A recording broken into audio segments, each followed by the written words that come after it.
If you are comfortable today with what you were comfortable with yesterday, you're already in trouble. Success is a daily thing. You've got to make the decision by managing it, and you manage the decision on a daily basis. What you want to be tomorrow, you've got to do today. If you keep going, you don't quit, you're going to get better. And you're going to get better, and you're going to get better. Hey, keep going. And then after that, you keep going. And then after that, you keep going. Because it's about what we do. It's about how we handle the situation. It's not about what happens to us, because things are going to happen. Disgust. Powerful emotion. Disgust says, I have had it. See, that could be the day. The day you can say, I've had it. And whether you've had it with something small or something major, the day you can say, I've had it, may not be the day it ends, but the day it begins. Get knocked down so you can learn how to fight, so you can hold your position.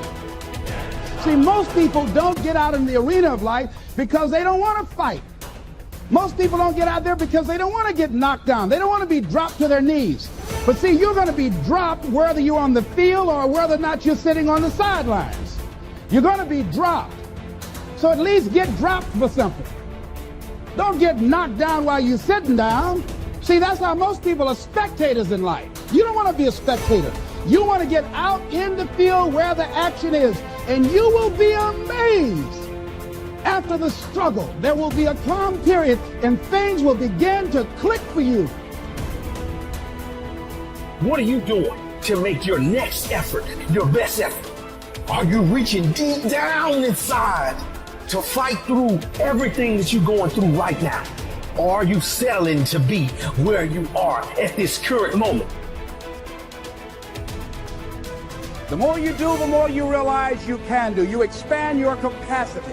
You expand your potential. You expand your horizons. You expand your vision of yourself and of life. You expand your participation in life. You're involved in life more. You'll get more out of life because you're putting more into life than most people. Every day is a new day, a new week, a new shot at life, an opportunity to come out of the gate like a man possessed and attack the day without mercy. I am the aggressor. I am on the attack because I will not stop. It's time to take ownership. Take full ownership of your time, of your mind, of your day.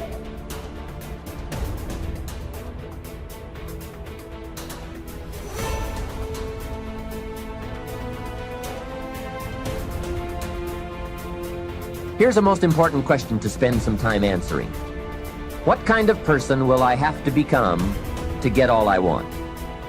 Write down a few thoughts on that. Write down some skills you'll have to develop, for example, and some of the things you're going to have to learn. Just spend a little time writing a few sentences on this. What kind of person will I have to become to get all I want? The answer to this will give you some personal development goals. Guarantee you that as you begin to give more of yourself in your work, give more of yourself in your marriage, give more of yourself in your relationships with your families and friends, give more of yourself to your talent, to your vocation, to your job or your business, as you begin to set high standards for giving that which you have been given to share in the universe, I guarantee you that life takes on a whole new dimension, that you'll be happier. You have a greater sense of happiness and fulfillment in life. Now you will begin to take off on some new paths to some newer horizons, that you'll begin to see life totally different than most people. I think that's what Henry David Thoreau meant when he said most men live in quiet desperation. That most of us go through life because we're not using that which we've been given, that we are punished, that we're going through life getting up in the morning with no reason to get up. Once you find out your purpose in life, and once you decide that you're going to live a life of sharing and giving and contributing to life, you don't need an alarm clock to get up. So I found that there were 21 secrets. The first one of all is dream big dreams.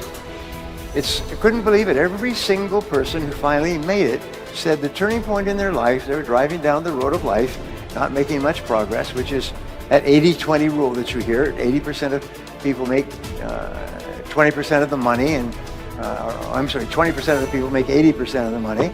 And what happens at a certain point in life, they change and go on a different road. And here's the turning point. It is make a decision. Make a decision that I'm going to become wealthy. I'm going to become a millionaire. And I will work hard, long hours. I will sacrifice.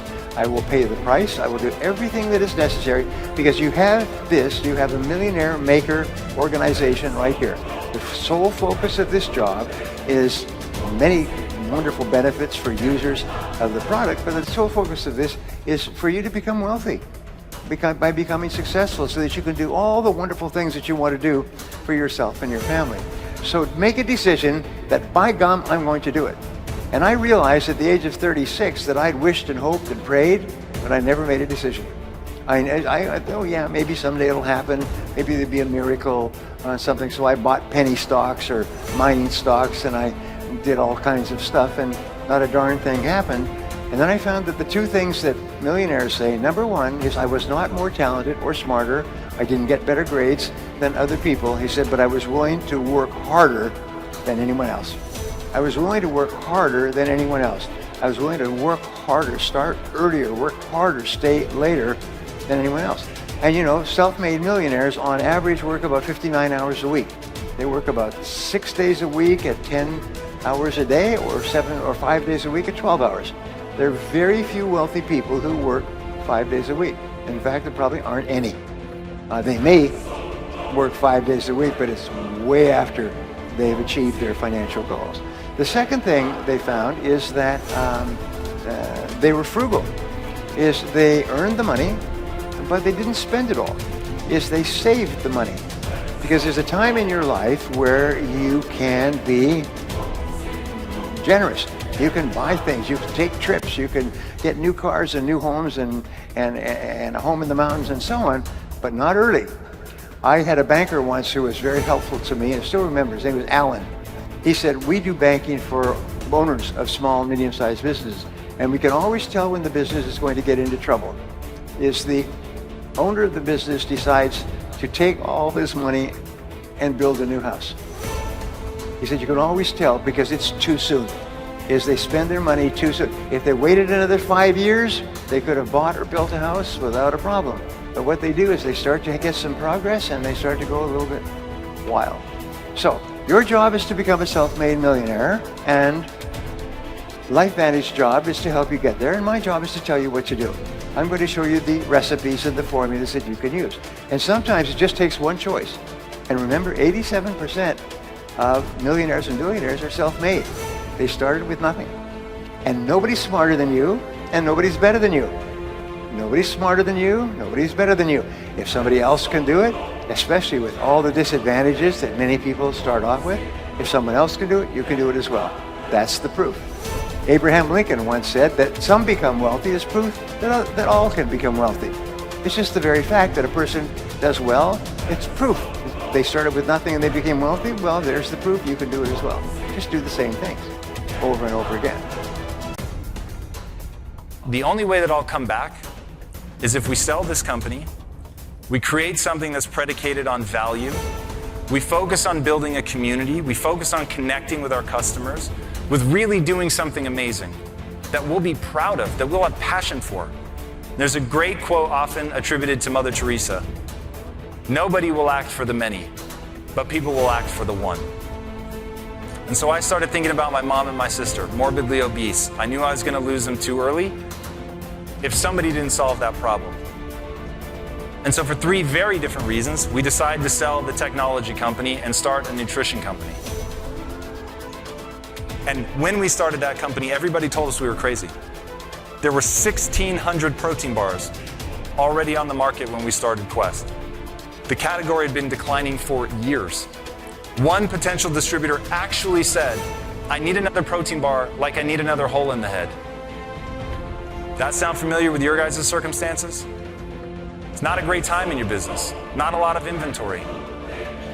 In that same setup, by focusing on what we loved doing, what made us feel good, on what would be beneficial to the customer, providing exceptional customer support, evangelizing our customer at every turn, doing only that which was going to actually help my mom and my sister, which was not always the most profitable, by the way. In fact, it usually wasn't.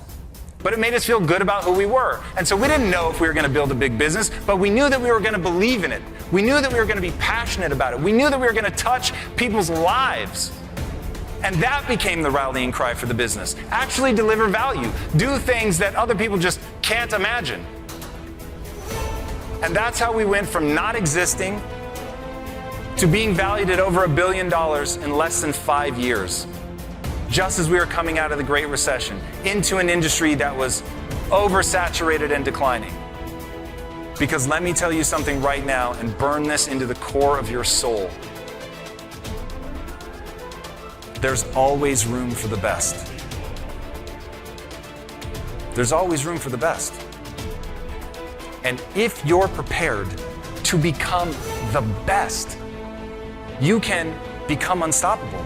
You can build something other people think is impossible. You can build something out from under a mountain of doubt.